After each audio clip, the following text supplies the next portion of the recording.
Go.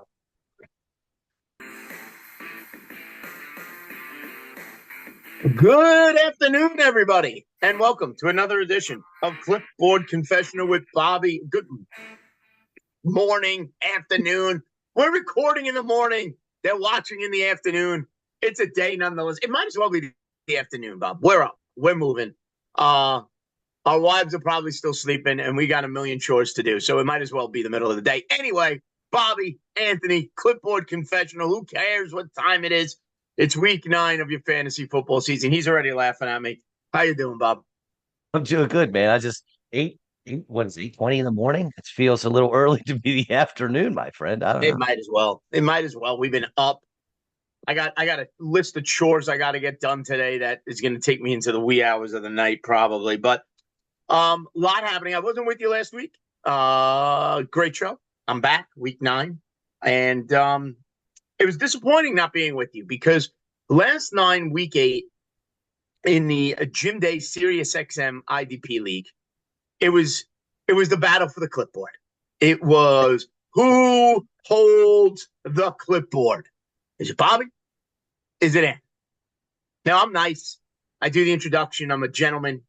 It's Clipboard Confessional with Bobby and Anthony.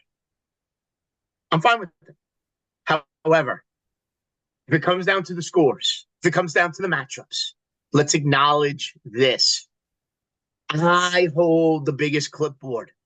I have the headphones on. And Bobby's the little kid who's holding the wire next to me to make sure I don't trip. Final score in the Gym Day Sirius XM IDP League. Aniano 277.6. Remember, it's an IDP league. And our good friend Bobby Waugh, a measly. And measly, it is probably me being exaggerating. If there's a word less than measly, I would use it. 203.6, a 74-point beat down.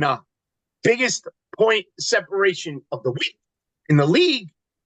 Mr. Waugh, please, please, I'll give you the mic. I'll give you the floor. Explain yourself.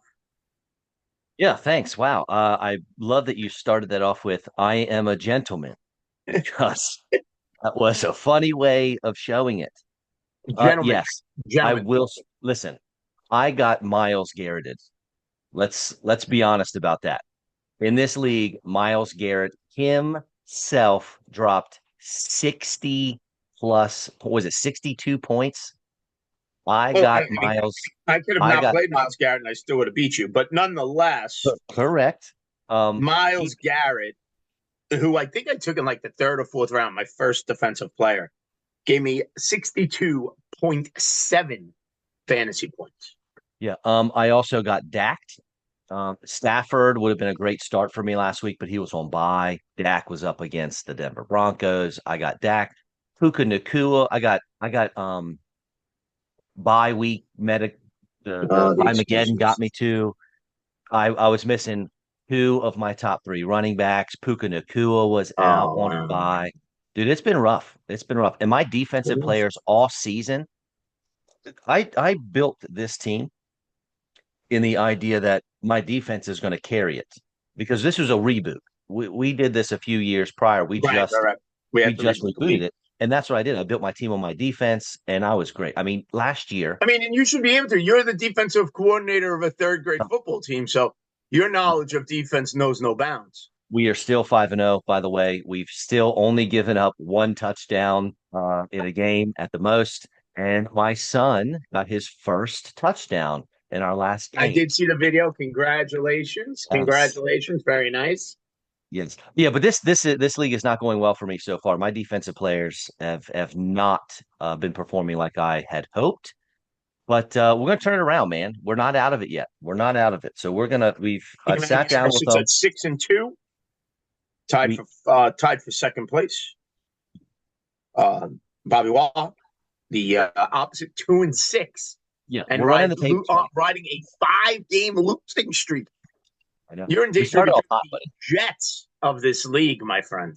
We started off hot. But listen, I sat down with the team. We all hashed out our differences, and they decided they're going to start showing up. So that's good. You got rid of the ping pong table. You got the ping pong table out of the locker room, the video games. Oh, Focus yep. all on football. There you go. But finally, I waited too long to have the sit down talk, but here we are. Here we are. And then you're ready. You're ready for a second half surge. So best of luck with that. But here we are, week 9. Oh, I've been waiting all week for that. Week 9, 4 teams on a bye this week. Keep that in mind. Cleveland Browns, Tampa Bay Bucks, Philadelphia Eagles, and the New York Jets all sitting this one out. We've already seen the Thursday night matchup. Baltimore Ravens with the win over the Miami Dolphins. They're going to try to do what Bobby's going to try to do and come back from the dead and maybe make the playoffs. We have a bunch of injury news to know that I'm going to run through here. Brock Purdy out once again at quarterback for the San Francisco 49ers. Kyler Murray, questionable, but looks like he'll play. Same with Joe Flacco. DeAndre Swift out. Isaiah Pacheco out. Ramondre Stevenson out. Luther Bird and Travis Hunter, Calvin Ridley, Terry McLaurin, Ricky Pearsall all out at wide receiver. Keep an eye on Cooper Kupp, Rashid Shaheed, Lad McConkey, all out. And then returning, Bobby, J.J. McCarthy, Michael Penix, Bryce Young, Jaden Daniels, getting 4 quarterbacks back for whatever that's worth. And finally, the Raiders welcome back tight end Brock Bowers. If you drafted Bowers, you've been waiting patiently for him. Me too in a league. You've been waiting. Not on the injury report, not even listed as questionable. They say the knee is finally healthy, the bone bruise, whatever it was. So Brock Bowers is back. So let me ask you this. If you lost Bowers, right, and you were able to adequately replace him, maybe it's let's say Dallas Goedert, right? Throw it out there, your ego. Let's say he was your replacement, who's done career high in touchdowns. He had 2 more last week. Is Bowers still just going in your lineup and you're saying to heck with whoever was your replacement? So Brock Bowers also was on my team against you last week, which was unhelpful. Yet another, A lot of excuses. Jesus yet, Christ. yet another issue that my team is facing. I personally would not start Dallas Goedert over Brock Bowers this week, considering Dallas Goedert's on a bye. But you know what I'm saying. No, Yeah, I know. absolutely. 100%. And yes, and I got Brock Bowers rolling right into my lineup in our league this week. A guy with that much talent, you just can't put on your bench. And he's had so much time to rest. He played after he got injured. They Yeah, tried he it played out, that one game, remember? right? And it didn't work. And they said, you know what? We're just gonna put you on the shelf, let you rest. They're coming off that bye. He is probably as healthy as he's been all season outside of the opening kickoff. So I'm down. I'm all in. Get him in your lineups.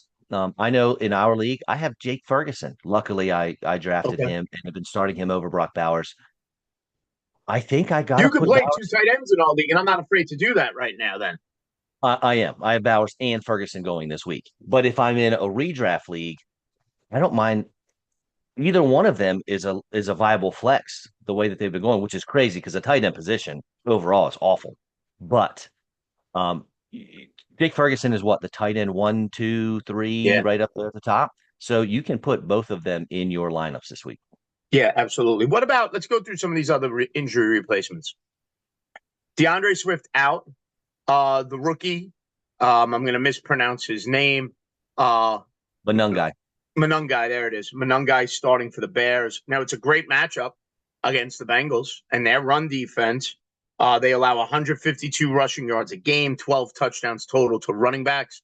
Manungai, it seems like if you've been sitting on Manungai and you wanted a week to play him, I mean, I don't even think you hesitate with this matchup against the Bengals run defense. Oh, he's right in. I'm going to go ahead and look ahead in our show as our one of my running back sleepers. I had DeAndre Swift to make sure you get him in your lineup. He's been so quietly productive. I feel like we don't talk about him enough. I don't know about after last week, but going into last week, he was a top 12 running back. I believe he was number 12 in PPR leagues. So if DeAndre Swift was one of my sleepers of the week, I'm definitely going to roll with Kyle Manungai. He's looked good in the carries that he's gotten. And I know he's a lower round drafted running back, but I have no problems just swapping out a 1-for-1 Swift with Nungai because Roshan Johnson's also out. Yeah. So the Bears are he's it. That's it. They have Manukai, and that's all they got. So I would definitely roll him out there, and I wouldn't even really worry about it. Okay. All right. Isaiah Pacheco out. Kareem Hunt in. Hunt stolen some touchdowns, right? He had two more last week. Now again, this is the game of the day in the 4 o'clock hour. Chiefs at Buffalo. You made a face, but if you're going to go against the Bengal run defense that allows 152 rushing yards a game, guess what? Buffalo Bills allow 150 rushing yards a game. Buffalo Bills have allowed 9 rushing touchdowns this year. Kareem Hunt, is he in lineups this week? He is, but I made the face because his final stat line is probably going to be something like 9 carries for 22 yards, 3 catches for 11 yards, and 2 touchdowns. Mm, And you're going against him. It's so irritating and frustrating. Um, but you got to put him in because when they get in the goal line, when the situation, delegates someone that they can trust, that's who they trust. They trust Hunt. So he's not going to be efficient for you. His numbers, his yardage totals, I should say, aren't going to look good, but he's gonna find the end zone. It seems like he finds the end zone every week almost. So you yeah. got to put him All right, one more. in. Yep. Ramondre Stevenson out. Finally, you hope the path is cleared for Travion Henderson, who had his best game last week for the New England Patriots. Now, they go against the Atlanta Falcons. Falcons defense pretty good, although they do allow 126 rushing yards a game. They've allowed 3 rushing, 4 receiving touchdowns to opposing running backs. This is another situation where you think the path is clear now for the rookie. We've seen him go from in starting lineups to getting benched to in some leagues actually getting dropped, right? He's been cut. If he was cut, he's back now on rosters. The question is, do you have as much faith in him as you do with the other running backs we mentioned today? If I was just looking at numbers and not the name on the back of the jersey, I would not start him. However, I watched his film in college. I watched him coming out. I was super high on him. I didn't love the landing spot. I liked him more before he got drafted because Mm-hmm. I know how dedicated this Pats team is to Ramondre Stevenson. They just paid him in the offseason. But this is it, man.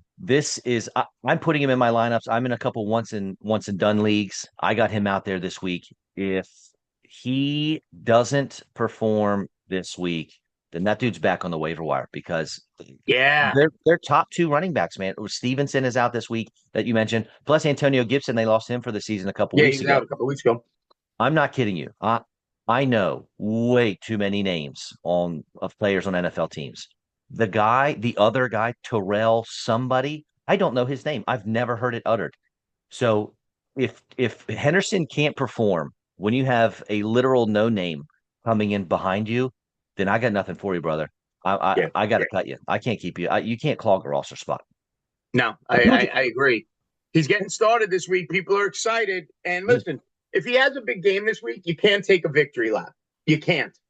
Because your victory lap was you drafted him probably in the 3rd or 4th round. And you had to Right. wait 9 weeks for him to put up numbers. You And can't victory lap that. I'd like to interject and go back a little bit. You said finally Ramondre Stevenson is out and we get to see Henderson. I have Ramondre in 2 leagues. So not finally, fine, sir. I I'm starting Christian Watson now in one and Romeo Dobbs in another because I can't have Ramondre, and I don't feel great about either of those. Dobbs, I There's don't mind nothing as fun about much. having to start a pack of wide receiver. I, Nothing fun. I know. But the thing is, Dobbs could go out there and get you a solid 12, 13 points. Dobbs has been at least a consistent 10. And Right that's what around and there. you hope Watson catches one. You hope Watson makes a big play. That's what you got to kind of hope for. And not that Ramondre's been the model of consistency either, but he's at least developed into the absolute main guy, and he's getting the red zone looks. Yes, I'll give you that. I'll give you that. Can I ask you All a right. question? Yeah. Can Indianapolis make the Super Bowl?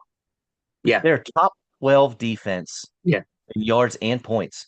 They're by far the best scoring team on earth. I mean, And Jonathan Taylor is the league MVP, if you ask me. I know, dude. Top six in passing and rushing offense. Good night. It's hard for me to I mean, think that you put your head on the pillow. If you have Jonathan, if Jonathan Taylor doesn't score two touchdowns a game, you're disappointed in his performance right now. I know it's wild. Like, is he Like you're going to putting him flirt? in. When you set your lineup and you look at projections, you're counting two touchdowns for JT. That being said, when you have an offensive line that's good, that is that good, you have wide receivers good enough to make plays, a quarterback who is having a career year, and you wonder what could have been, right? But with that offensive line and that run game allowing him, and a defense that's good enough, it's a good team. And tell me who in the AFC is as good. You sit there and you think about Josh Allen, you think about the Bills, you think about, I mean, obviously the Mahomes. Chiefs, right? Obviously the Chiefs. And you sit there and like, would I really put my money on Indianapolis to beat these teams? I tell you what, 2, 3 more weeks of Indianapolis playing like they have been, I might be willing to do that. Which is a Listen, shame that it's taking this long to like change my mind and convince yeah, me. But no, you got to be in now. And the reality is, come the postseason, like I don't think anybody would be shocked. Chiefs, Buffalo Bills, Indianapolis Colts. No, I don't think anybody would be shocked if one of them took out the Colts. But at this point, you can't be shocked if the Colts took them out either. I think that's a good. Denver and the Chargers are hanging around. I think those two can make a run as well. But I think New England can surprise as well. I'm very curious to see what New England does at the trade deadline. Um, Drake May is the real deal. I think he's shown that. So the Is any AFC is very interesting because I do think that postseason, that 6 and 7 seed in coming out of the AFC might not be the easiest out you see, right? When you look at those two teams you got to figure Buffalo and New England are in. You got to figure the Colts obviously are in. In the AFC West, Chargers, Broncos, and the Chiefs, right? So that's 3, 4, 5, 6, and then whoever wins, in Pittsburgh, assuming they win the division there, you're gonna probably say to yourself that Pittsburgh's the weakest team on paper going into that postseason, if all of that holds. And who knows if Joe Burrow gets back and healthy, if the Bengals have any type of late season run in them, who knows? I just don't think their defense is going to be good enough to hold up, though, like you saw last week against the Jets. But, you're telling me you couldn't see, the Chargers and their run game, Amari and Hampton back and Justin Herbert slinging it. Now they got a tight end there in LA as well. All of those teams can make a run. And I definitely just think the Colts are part of that. And going in as the 1 seed, potentially home field throughout, always helps. It's crazy to think. Oh yeah, I mean, coming into Indy, having to run through Indy with the way the offense and defense is playing is not something I would want to do. Yeah, absolutely. And we're going to talk about the trade deadline a little bit. But before we get into it, I want to get into let's start at the quarterback position. Give me a couple of plays you like this week at the quarterback position. Yeah, I got to do it. I've gotten so much joy talking about benching your guy, Jared Goff. That I also have to tell you when to start him. And at home against the Vikings pass funnel defense, this is the week to throw Jared Goff out there. The Vikings really feel like they are down, they're out. Their arrow is not pointing up at all. I know JJ McCarthy's coming back, and we'll see what he looks like. He scored well for you in fantasy his first week back, or his first week of the season, I mean. And then we lost him, so we'll see what that looks like. But this feels like the Lions are putting up 30, isn't it? Mm, you could 5-2 versus 3-4. Lions 8.5 point favorite. Vikings have allowed 11 passing touchdowns. Listen, this is a big game for Jahmyr Gibbs too, because the Viking run defense is terrible. 130 rushing yards a game. You could take advantage of Minnesota here. Oh yeah, absolutely. And then I got another one for you. He looked awful the last time we saw him play. He was on bye this past week, but he is back, and that is Mr. Sam Darnold. He's Mm. playing the fifth most giving defense for fantasy quarterbacks in the Washington Commanders. JSN is, I believe, the wide receiver one in all of fantasy football, at least by points per game, but I have to double check that. But he's definitely getting you 20 points no matter what against a struggling secondary. All right, let me ask you this question because this is Yeah. something I was floating around. I have in one league, my two quarterbacks are Baker, who's on a bye, and Bo Nix, who has played out of his mind the last couple of weeks. The second half against the Giants, and then last week, monster performances. Denver this week goes up against the Houston Texans. That Texans defense is good. Right? They give up the fewest points in the league to opposing quarterbacks, only 14 and a half. And they only have allowed six passing touchdowns. They only allow 178 passing yards per game. It's a shallow league. It's only 10 team. Sam Darnold is sitting on the waiver wire. Now I have to drop somebody, and that's my struggle is figuring out who to drop if I decide to add Darnold. Because I don't want to drop Bo Nix or Baker, right? So I'd have to drop someone else. Is it worth the drop? I'll probably make the playoffs in this league. I'm not worried about that. Is it worth the drop of another player? Probably somebody who's on a bye. Like I look at it, I would probably have to drop Tank Bigsby, who I added because I have Saquon. Okay, Right. so you are the Saquon owner. I have Saquon. So I Yes. grabbed him, right? He pulled up the groin injury. I grabbed him now so I didn't have to worry about it next week. I would probably have to drop Tank Bigsby to grab Sam Darnold to start this week over Bo Nix. Or do I just roll with Bo Nix and just think long term here? Yeah. So all of that information is very pertinent in your decision. If you were not the Saquon owner, I would probably drop Bigsby and pick up Darnold. But the fact that you are, that's a roster spot. That's a backfield, a very productive backfield. I mean, Tank Bigsby came in and averaged what, 7, 8, 9 yards a Yeah, carry when he was relieving Saquon. So that's you have to lock up that backfield. I'm not going to drop Bigsby. What's the points difference going to be in Darnold and Nix? probably 6 points, maybe Right? maybe 6, 7, maybe six, Oh, seven yeah, I points. knew it. I knew it. I knew you couldn't get through a show without it. I was going to say five. So we're right there. We're lockstep. 5, 6, 7 points, whatever it is. So this week, especially if you're sitting pretty and you think you got a good playoff shot, because let's not forget, Bo Nix has his legs, and one rushing touchdown from Bo Nix can flip the script. Right? He can do enough through the air against his tough defense. If he can get you some points with his legs, then the sting of not going with Darnold or somebody else won't be as bad. So for me, I would not drop Bigsby. I'd stick with what I have because let's say Saquon. I mean, what's your lineup look like next week if you don't have Bigsby and Saquon doesn't come back? You can't risk that. I got to get healthy on this. My top three running backs are Barkley, Bucky Irving, and Omarion Hampton. Dude, Bucky's killing me, man. My league of record, I'm doing well. I'm in first place. I went running back heavy. I got Christian McCaffrey, Josh Jacobs. I got Bucky Irving, and it's like, man, what would this team be like if I was healthy? If I had Yeah. Irving in there, This week we I'm only got him starting for what, Tyler 3? Algier and Kareem Hunt as my two running backs in this league. Listen, dude, But that's what I'm one of saying. the I'm treading water right now. Just get yeah, healthy. I'll make the playoffs. I'm been and getting the playoffs, and then hopefully all those guys are back, and I feel like I'm in good shape come the postseason. But yeah, definitely. All right, I'm gonna hold. I was leaning towards holding. I didn't make the move. Who's the quarterback you're avoiding this week? Is it Bo Nix? Because Bo Nix is a tough start this week against Houston. it's very tough to bench a QB5 on the season, but Mister Bo Nix, I It got is. Look at that. it if I can, right? But in this situation, you can't. You know, if Mhm. if if it wasn't Tank Bigsby, if it was Nick Chubb on your bench, Yeah, yeah, that's somebody I'd be willing to drop to pick up Sam Darnold, and then you wouldn't have to worry about this next situation.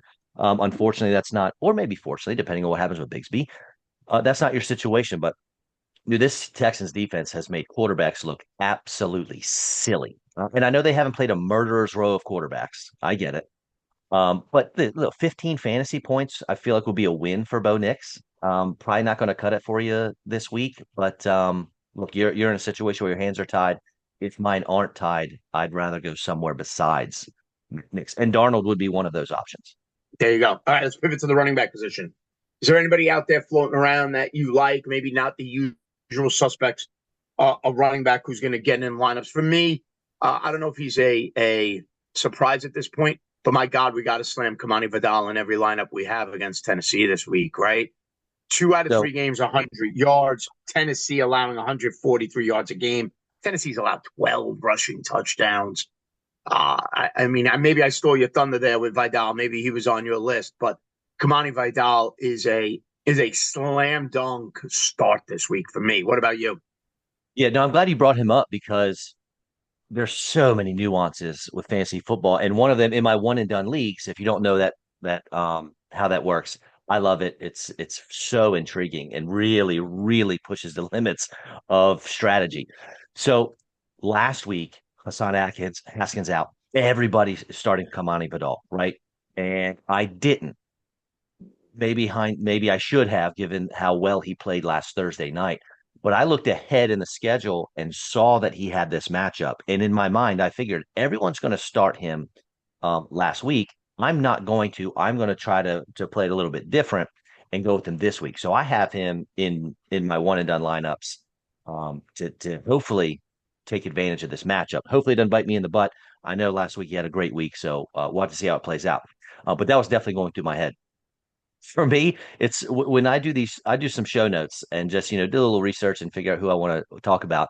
One of them was DeAndre Swift. We talked about easy pivot to Kyle Monangai. And I do my show notes on like a Tuesday or a Wednesday, a day or two before. I think we're going to do the show. Schedules didn't line up. We're doing it Saturday. No big deal.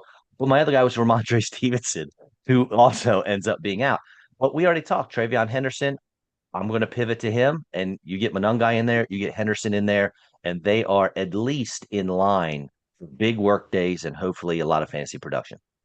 All right, what about a running back you're trying to avoid? There are some teams that you struggle to run the ball against. Like I know Carolina came out and said Rico Dowdell is going to get uh, the bowl, the workload that I think we wanted him to get over the last couple of weeks, but that's against the Green Bay Packers. I'm not as excited as that as I want to be.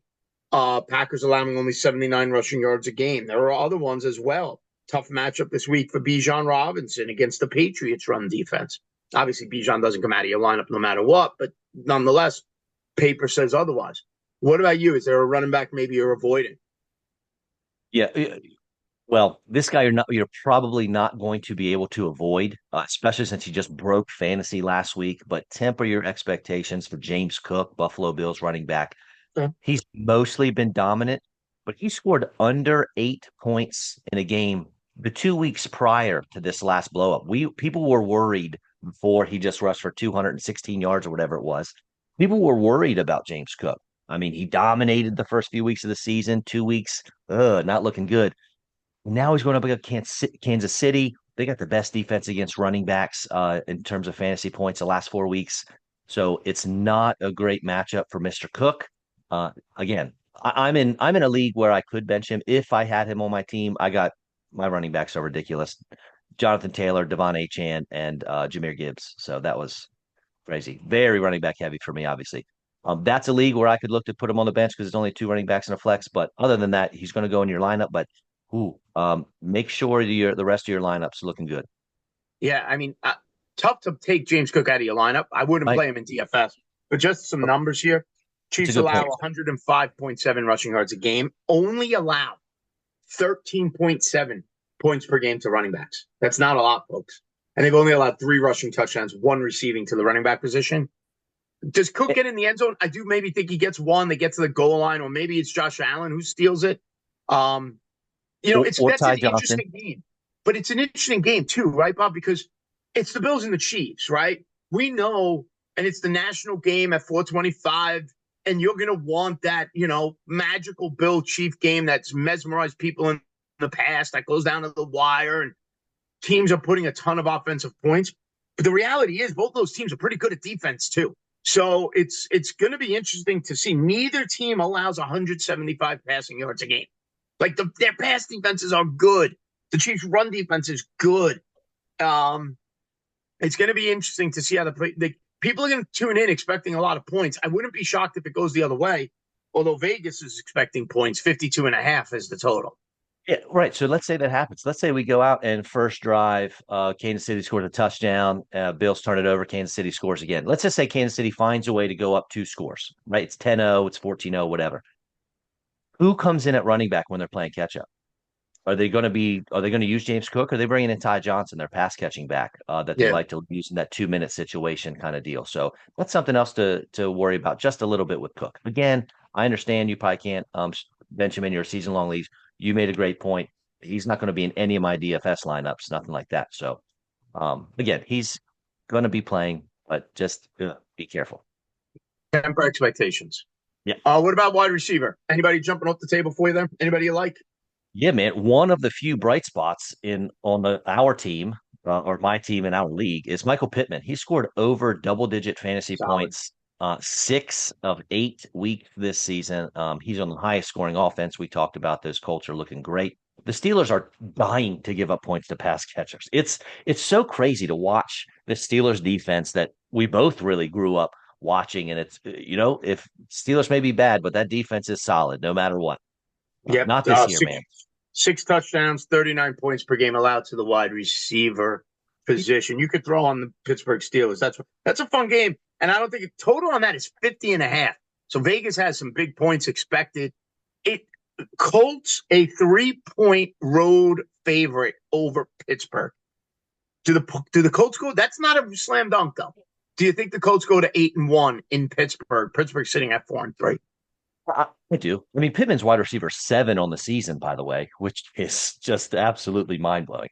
But I do. I think Jonathan Taylor, like you said, there's a touchdown and a half, right? If I set the line at 1.5 touchdowns, what are You're you taking taking? the over. You're taking the over every time. Right.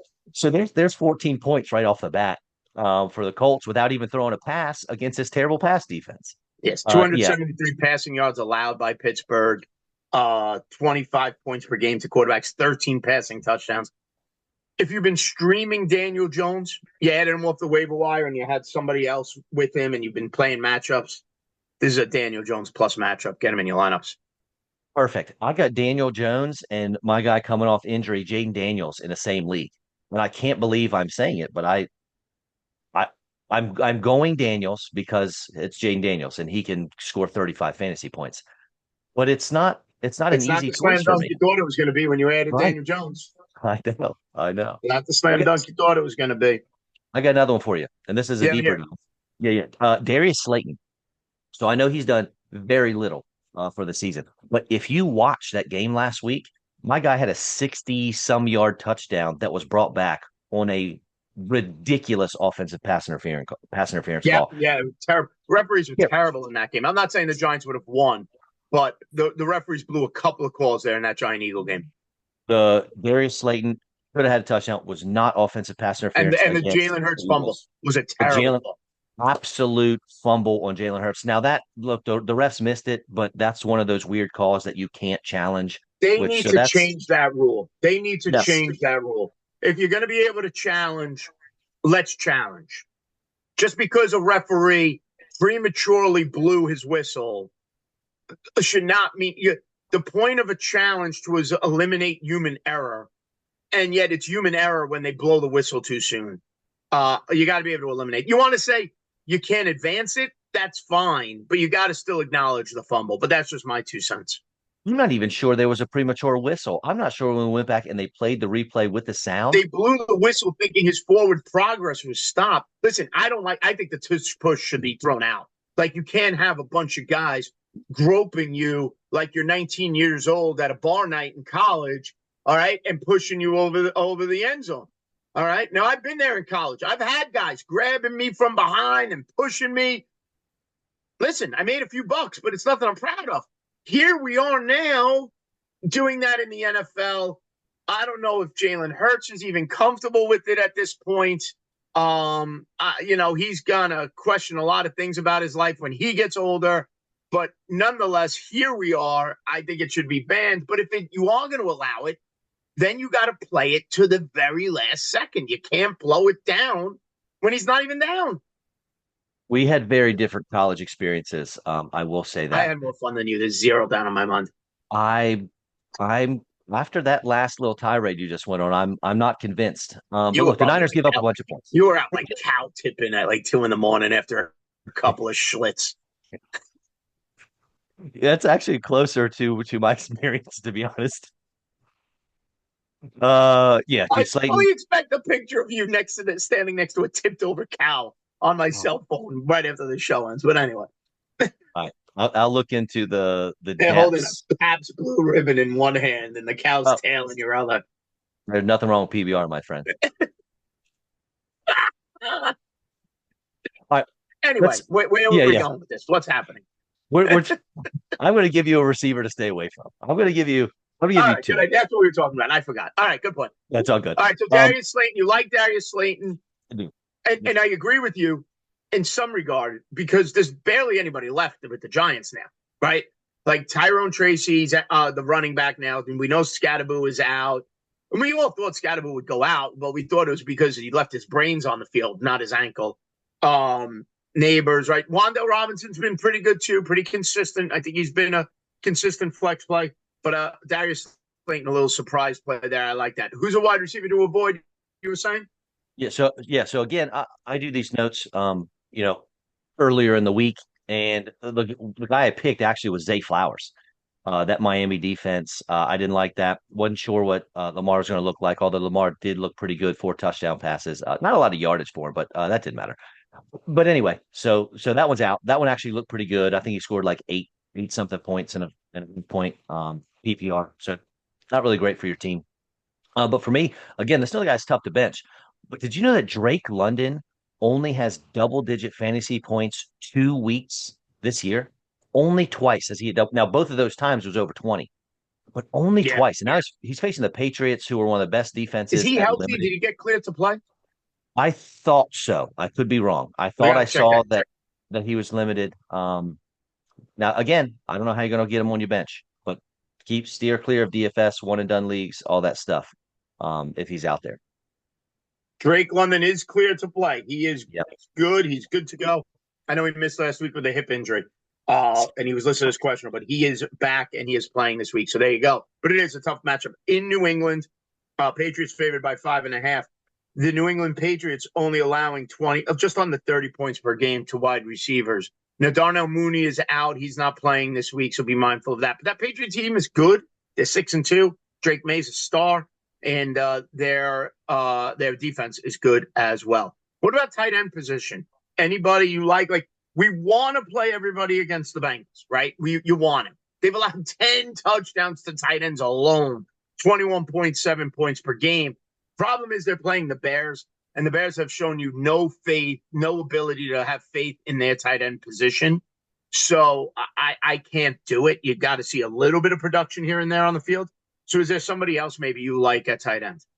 Yeah, can you imagine if there was a tight end that everyone loved and was almost everyone's tight end one coming out in the draft, and you passed on him to take what everyone thought was their second tight end, and he didn't work out for you? What if the Bears would have taken Tyler Warren? Everyone loved Tyler Warren coming out. He was a tight Yeah, end one for almost everybody. They passed on him. They didn't take him. They took Colston Loveland, who has done nothing. nothing. Nothing. But Cole Kmet is playing over him, and it's just wild when I see this stuff happen. Tyler Warren for me was a no-brainer. And if we're digging farther into that, then the Colts don't have Tyler Warren. What do the Colts look like? Tyler Warren has made some huge clutch plays for them this Mm-hmm. season. That they might not even be. They might not be 7-1, 8-1, whatever they are without Tyler Warren. So it's just crazy how one little move can change the landscape of football. But anyway, for me, this is a perfect segue from don't play Drake London, play Kyle Pitts. And I know that Okay. name is it's like a bad word. I didn't mean to cuss on the show. I apologize. Pardon my French. Mm-hmm. But look, the Patriots defense is good. They're not very good at covering the tight end position. So don't tell anyone. Just whisper Kyle Pitts as you put him into your fantasy lineups. He's going to get you 8, 9, 10 points, which is unfortunately a really nice week as far as the tight ends go in Yeah. fantasy football. So You going back down the Aronde Gatson hole this week, third week in a row? I don't know how you can't. And Yeah. that dude is dominating. He's demanding targets and he's doing something with it. he's getting the opportunity and he is He put explosive. Quentin Johnston on your bench. Right. Well, one of them. We'll see. Ronnie Gatson is eliminating either Johnson, McConkey, or Allen. It just, McConkey, listen, is questionable. I get Quentin Johnston back in if McConkey's out. yeah. I will do that. But I mean, Quentin Johnston's done nothing the last 2 weeks. Gadsden's had some monster games. I can't play Gadsden this week. The one spot I have him, I also have Trey McBride. Oh, yeah. And then I thought of putting Gadsden in the flex role, but I have Kamani Vidal in the flex ball, and I'll always play a running back over a tight end. But I need to do something. I need to maybe try to trade around the Gadsden, see what I can get for him, see if I get a wide receiver or something, because he's too talented now to sit on the bench. But he's not going to play over Trey McBride against the Dallas Cowboys. I'm going to hit you with one situation though to avoid, and that might be that Chiefs Buffalo Bills game tight end positions on both sides. Sure. Okay, Chiefs only allow 8 points per game to tight end, have allowed 1 touchdown to the tight end. Tough for Dalton Kincaid. On the other side for Travis Kelce, now he's Kelce, and he's had a nice year. Buffalo Bills allow less than 6 points per game to tight end position, 5.7. And they've only allowed 1 touchdown to a tight end. This is lining up all Rashee Rice, a monster game for him. Tough matchup for both Kincaid and Kelce in this game, the way these teams defend the tight end. Who knows more, us or Vegas? Because Vegas thinks it's going to be a high scoring game. You and I are sitting Oh, here saying bench, yeah, bench Cook, bench I Kelsey, know. bench everybody. Like So I'm a numbers guy, right? Like that's yeah, me. That's my degree is mathematics and studying data. And you look at numbers, and the numbers that you look at go completely opposite to what Vegas is predicting. Now, I'm not saying I'm smarter than Vegas. In fact, they're probably much smarter than me.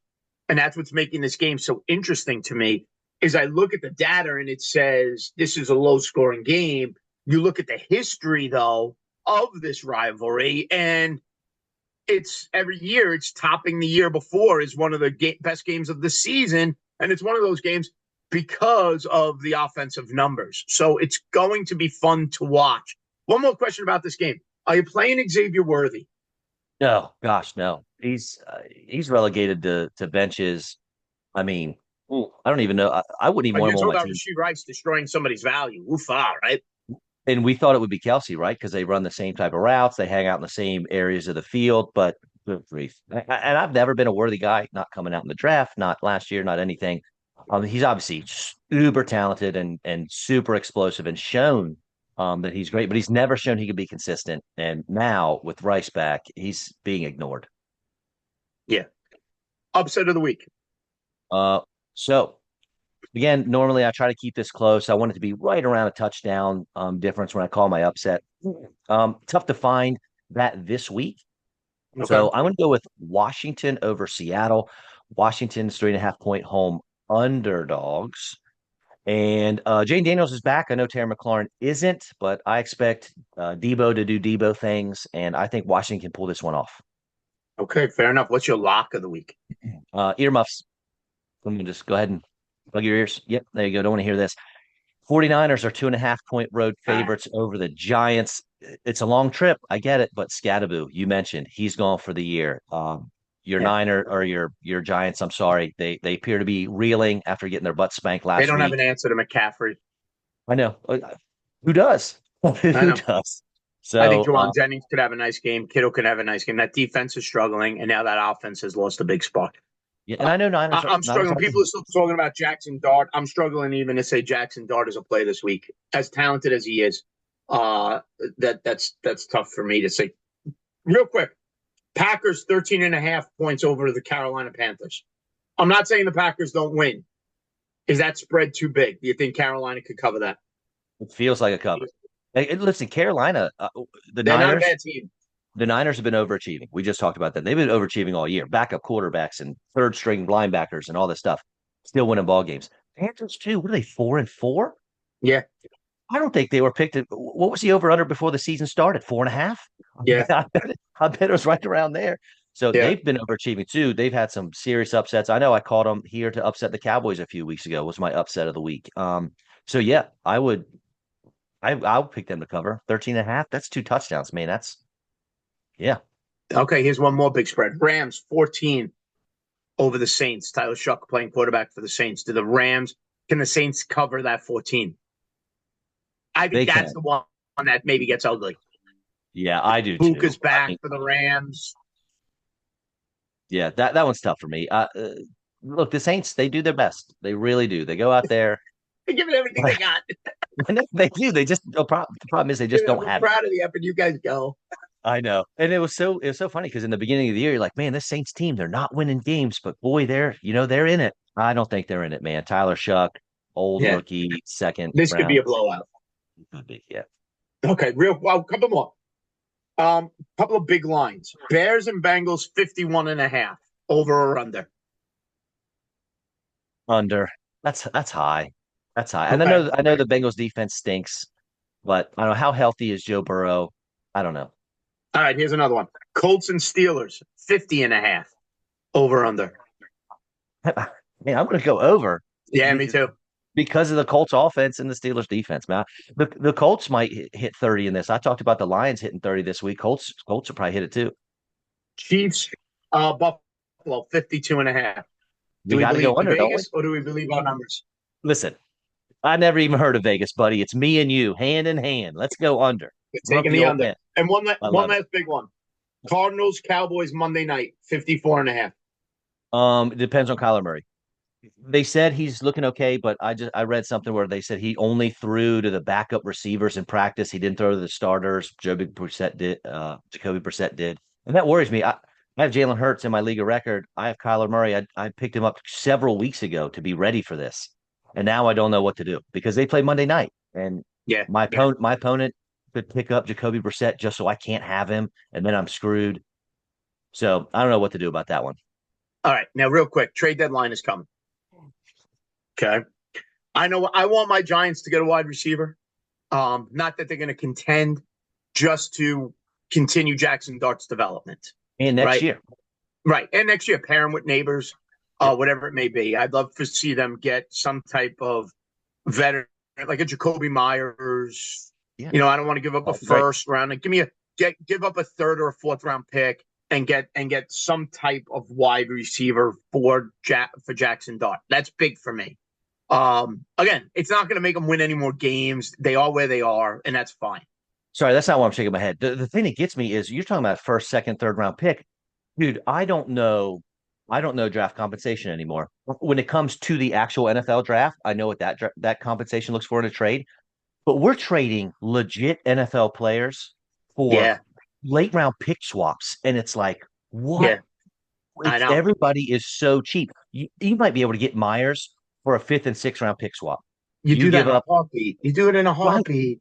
You Right. right. I You agree. give up, you give up a fifth and you get Jacoby Myers and a seventh. I mean, it's wild, Right. Go get Calvin Ridley. I'm sure Tennessee, with right? the development Mhm. of DK there, the fourth round pick, go get Calvin Ridley for a fourth or a fifth. Do something. Get a playmaker out wide to pair with Wandell Robinson. I'd like to see the Giants do that. But listen, there's going to be, and I don't always buy into the NFL trade deadline. There's always usually there's a lot more talk than action, right? You got the Jets who 1 minute say they want a second day pick for Brees Hall, and then they say they want to maybe sign him long term. That doesn't make sense, right? But it's the Jets too. My question to you is this: if you could crystal ball this, right? Swami this and get any trade you want within realistic parameters, what would you pull off between now and Tuesday? Well, I'm going to give you my homer pick first, and then we'll then we'll be a little more realistic. But Trey Hendrickson to the Eagles, I think that would be phenomenal for obvious reasons. We got to get a better pass rush. Philly's not getting after the quarterback like they have in years past. I know Miles Garrett stuff's out there. I cannot That's imagine the Browns aren't going to move him. That yeah, he's a cornerstone. He'll yeah, hopefully retire a Brown. So not going to yeah, hope. But Hendrickson, I think, is more realistic to get him in there and bolster up that. I know he's hurt and figuring it out, but maybe if he was on the Philadelphia Eagles, he wouldn't be as hurt. You know what I'm saying? yep. That would be nice. But for real, in terms of real football and fantasy, I got two, and I want to get your take on them. Really, I spent a lot of time, but how about Kenneth Walker III to the Houston Texans. I don't think Woody Marks is it. Seattle is not using him like they need to. And Houston's in a spot where they're sort of like, we need to get this thing together and we need to go now. We got the defense to do it. If they could bolster that running game, I think would be fun. And first fantasy too, obviously, because that would be Right. tremendous. And then my other one, how about Kyle Pitts to the Rams? I haven't heard anyone talk about this. Kyle Pitts was we're talking about Atlanta trading him all off season, two or three off seasons in a row, moving him. The Rams historically they've liked to use the tight ends. They flirted with Tyler Higbee being a thing, that kind of deal. And can you imagine that offense if the Rams want to make a push for the Super Bowl when you got Kyle Pitts out there, you got Devontae Adams and Puka Nakua? That would be tough, especially with Matt Stafford slinging that rock. I love the idea of Atlanta getting out from Kyle Pitts. I'm fine with, and if they lose this week to New England and fall to 3-5, it's very possible. I don't know if I see Seattle making any moves with Kenneth Walker, although in paper it sounds fun. Yeah, yeah. Remember, Seattle is 5-2 in a winnable game this week. Seattle's fighting for that division. Does Seattle want to hand the reins completely over to Zach Charbonnet? That's a big question. I would think they don't. On paper, a great idea. And I do think Houston potentially does something at running back. And that wouldn't shock me at all. Whether, Nick Chubb doesn't have much left. And you said it about Woody Marks. I mean, listen, you hear New England is in the market for a running back. You hear Houston is in the market for a running back. The Jets have a huge chip if they decide to move Breece Hall. A huge chip. And you're not getting it for, you could get probably a late, maybe a third round pick, I would think is where you get what you're going to get for Breece Hall. I think you're going to get a third rounder for him. I don't think they trade him to the Patriots, right? There's just too much history there. I don't think they would do anything like that. But Breece Hall getting moved. Listen, people drafted in their fantasy draft Braylon Allen. And the reason they said it, because the Jets are going to trade Breece Hall. That was what people thought back in August. Yep. And now it's Isaiah Davis, who's proven to be good. Like, the running back room is not the problem for the New York Jets. Go get some draft picks and move Breece Hall. Charbonnet, going back to him, he has more snaps this year than Kenneth Walker. Think about that. Yeah, but do you want to double his snaps is the question. No. I'm not saying that that's what I want to do if I'm Seattle. But me sitting here, I would love to see this trade for everybody. Right, because now Charbonnet is a starter. Kenneth Walker's a starter. Right, any trying to move like that opens everybody up, that's for sure. What do the Raiders do? Do they move some pieces? That's going to be fun to watch. The Tennessee Titans, do they move some pieces as well as some other teams? What do they decide to do at this trade deadline? Do the Giants buy? Do they sell? The Jets, the same thing. Going to be fun to watch. And we'll talk about it next week, all the ramifications of that trade deadline right here on Clipboard Confessional with Bobby and Anthony. Bob, any last-minute thoughts before we wrap this up? I hope you get your boy Jacoby Myers, man. And I'm sorry for your college experience. Great time. Great time. Great time. Now go out and pick up those cows you tipped over last night. That being said, this has been Clipboard Confessional with Bobby and Anthony. As always, everybody, thanks for watching. Follow us on X, on our Clipboard Confessional site. You can follow it on Instagram as well. Aniano, Arwa. Bob, fun as always. We will talk next week. Enjoy the football, everybody. God, thanks for listening. You're the man.